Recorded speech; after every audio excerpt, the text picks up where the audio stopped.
रात के करीब 12:30 बज रहे थे। शहर के कोने में एक छोटा सा फ्लैट था जहां 3 दोस्त रहते थे, एहसान, बिलाल और समीर। तीनों को ऑनलाइन हॉरर गेम्स खेलने का बहुत शौक था। उस रात भी वो अपने लैपटॉप्स और हेडफोन्स के साथ बैठकर एक नया हॉरर गेम ट्राई करने वाले थे जो इंटरनेट के एक अजीब फोरम पर मिला था। उस गेम का नाम था dark room real stories. Forum पर लिखा था कि ये गेम सिर्फ रात के वक्त खेलना चाहिए और जब आप गेम स्टार्ट करो तो कमरे की लाइट्स बंद होनी चाहिए। एहसान हंसकर बोला कि ये सब बस मार्केटिंग का तरीका है, लेकिन समीर ने फिर भी कमरे की लाइट्स बंद कर दी और सिर्फ लैपटॉप स्क्रीन्स की हल्की सी रोशनी कमरे में रह गई। गेम स्टार्ट हुआ तो स्क्रीन पर एक पुराना सा घर नजर आया। अंधेरा कॉरिडोर, टूटे हुए दरवाजे और हवा की अजीब सी आवाज। गेम का ऑब्जेक्टिव सिंपल था, घर के अंदर चलकर क्लूज ढूंढना और ट्रूथ डिस्कवर करना। पहले कुछ मिनट्स तक सब नॉर्मल था। कैरेक्टर्स धीरे धीरे घर के रूम्स एक्सप्लोर कर रहे थे। कभी फ्लोर की आवाज आती, कभी दरवाजा खुद से हिलता। बिलाल ने मजाक में कहा कि अगर कोई घोस्ट निकला तो मैं लैपटॉप बंद करके भाग जाऊंगा। तीनों हंस पड़े, लेकिन कुछ देर बाद गेम में एक अजीब चीज हुई। स्क्रीन पर एक मैसेज आया, टर्न अराउंड। एहसान ने सोचा शायद गेम का पार्ट है, इसलिए उसने अपने कैरेक्टर को गेम के अंदर टर्न कर दिया। लेकिन फिर मैसेज दोबारा आया, turn around in real life. Sameer ने कहा कि शायद कोई ग्लिच है।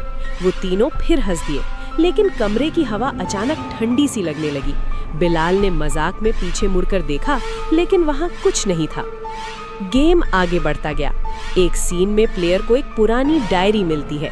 डायरी के पेजेस पर लिखा होता है कि इस घर में एक फैमिली रहती थी जहां एक बच्चा अक्सर कंप्यूटर पर हॉरर गेम्स खेलता था और फिर एक रात वो अचानक गायब हो गया। समीर ने कहा कि स्टोरी काफी क्रीपी है, लेकिन उस वक्त उन्हें पता नहीं था कि असली हॉरर अब शुरू होने वाला है। गेम के नेक्स्ट लेवल में एक कैरेक्टर मिरर के सामने खड़ा होता है। स्क्रीन पर फिर मैसेज आया, लुक बिहाइंड यू। इस बार एहसान ने मजाक में अपने लैपटॉप का वेबकैम ऑन कर दिया। स्क्रीन पर उन तीनों का रिफ्लेक्शन नजर आ रहा था। सब नॉर्मल लग रहा था, लेकिन अचानक बिलाल चिल्लाया। वेबकैम के रिफ्लेक्शन में उनके पीछे एक छोटी सी शैडो खड़ी थी। तीनों ने एक साथ पीछे मुड़कर देखा, लेकिन कमरा बिल्कुल खाली था। अब मजाक खत्म हो चुका था। समीर ने कहा कि शायद किसी ने गेम में जंप स्केयर का नया तरीका बनाया है, लेकिन जब उन्होंने दोबारा वेबकैम स्क्रीन देखी, शैडो अब भी वहां खड़ी थी। धीरे धीरे वो शैडो और क्लियर होने लगी। वो किसी छोटे बच्चे की शेप थी जो चुपचाप उन्हें देख रहा था। बिलाल का रंग सफेद पड़ गया। उसने तुरंत लैपटॉप बंद कर दिया।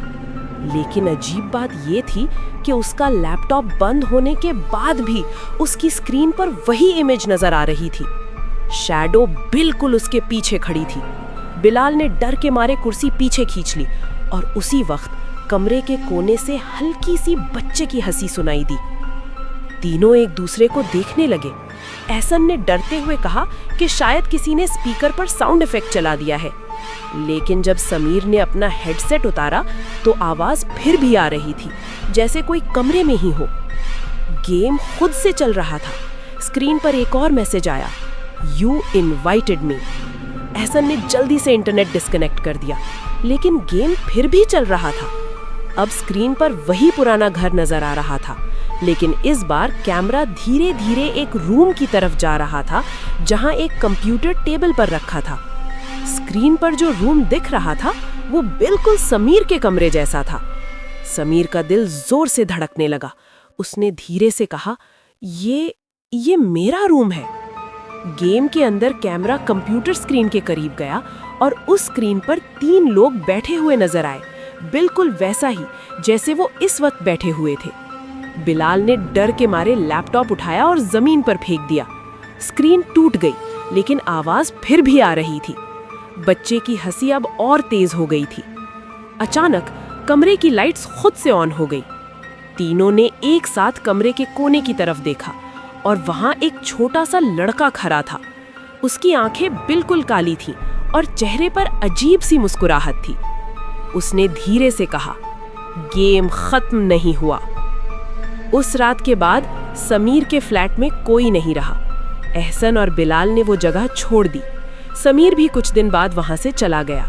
लेकिन सबसे अजीब बात ये थी कि जिस फोरम से उन्होंने वो गेम डाउनलोड किया था, वहाँ अब भी नए लोग कमेंट्स कर रहे थे। हर कमेंट में एक ही बात लिखी होती थी, don't play dark room at night because sometimes the game starts playing you.